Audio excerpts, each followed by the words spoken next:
여러분 안녕하세요. 오늘 10기 데이터 분석 입문반 복습 영상 진행하도록 하겠습니다.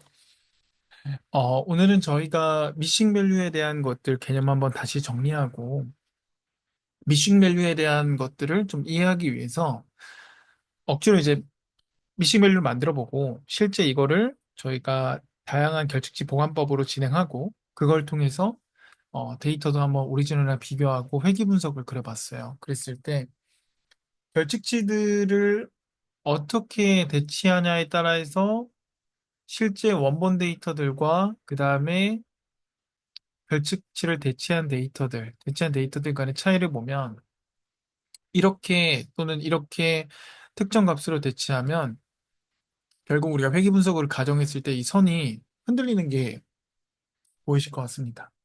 자, 이런 내용들을 보면 우리가 좀 이해할 수 있는 부분은 여러분도 다 아시겠지만 이상치처럼 만들어버리는 어떤 잘못된 결측지 보관은 우리에게 안 좋은 영향을 줄 수 있다라는 거죠. 근데 뒤에도 설명하겠지만 그 안 좋은 영향의 기준을 잘 잡으려면 결국에는 리얼 데이터셋, 우리가 지금 여기서 학습하지 않은 실제 다른 데이터셋이 들어왔을 때도 정말 잘 예측하고 성능이 좋아야 된다라는 거. 그래서 그런 것들이 일반화한다라는 거에 대한 가정까지 같이 확장되는 거를 좀 생각하시고 이해하시면 좋을 것 같다라고 제가 수업 때 말씀을 드렸습니다.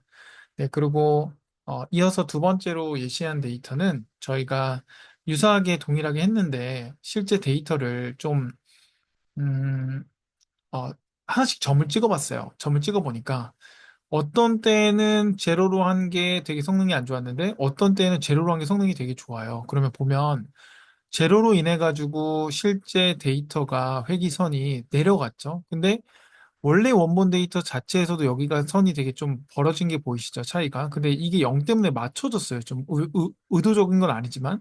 그렇다면은 오히려 이렇게 더 좋은 어떤 특정 값에서는 잘 예측할 수 있는 부분이 생길 수 있는데, 과연 이게 그러면 잘한 거냐라고 했을 때, 아까도 말씀드렸던 것처럼 첫 번째 원본 데이터셋에서 얼마나 설명을 잘할 수 있는지를 가장 최적으로 찾은 다음에 그 다음에 어떤 이상치에 대한 것들을 대체해 보면서 성능에 대한 것들을 평가해야지 원본 데이터 자체에서도 잘 맞추지 못하는 이런 것들은 당연히 결측치나 다른 것들을 잘못 보완하거나 다른 방법으로 보완하면 회기식 같은 경우는 특히 흔들릴 수 있다라는 거. 그래서 여러분들이 결측치를 보관하는 거를 바라봐야 되는 관점과 그다음에 이 결측치를 이상치처럼 보관하게 되면 줄 수 있는 영향도까지 생각하고 오늘 그래서 이어서 이상치에 대한 것들을 살펴봤죠. 그래서 초반에 좀 저희가 이야기는 많이 못했지만 이상치, 아웃라이어에 대한 것들, 그래서 이게 어떤 걸 의미하는지 한번 살펴보면서 아웃라이어에 대한 개념들, 이상치가 데이터에 대한 전체 분포에 영향을 끌어당긴다라는 걸 좀 이해하셨으면 좋겠고, 그리고 이상치라는 것들은 실제 이미 데이터 안에 숨어 있으면 얘를 갖고 이상치를 측정해도 결국 이상치가 포함되어 있는 이상치 탐지기 때문에 오류를 범할 수 있다라는 것도 좀 생각하시면 좋을 것 같습니다. 그래서 저희가 오늘 수업 때 다뤄봤던 것들은 가장 간단하게 이상치가 왜 발생하는지 휴먼 에러나 여러 가지 이유가 있을 거고 디텍션에 대한 거는 이 평균은 상당히 영향력을 받아서 좋지 않을 거라고 말씀을 드렸고요. 그다음에 매드 방식을 사용하는 이 메디안 방식을 사용하는 방식 이유가 뭔지를 IQR과 함께 설명드렸죠. 데이터를 순서를 나르비해서 값의 기준으로 보는 게 아니라 평균으로 서메이션해서 보는 게 아니라 순서로 했을 때 중앙에 있는 값으로 보다 보니까 그 이상치에 대한 영향이 덜할 수밖에 없다라는 거.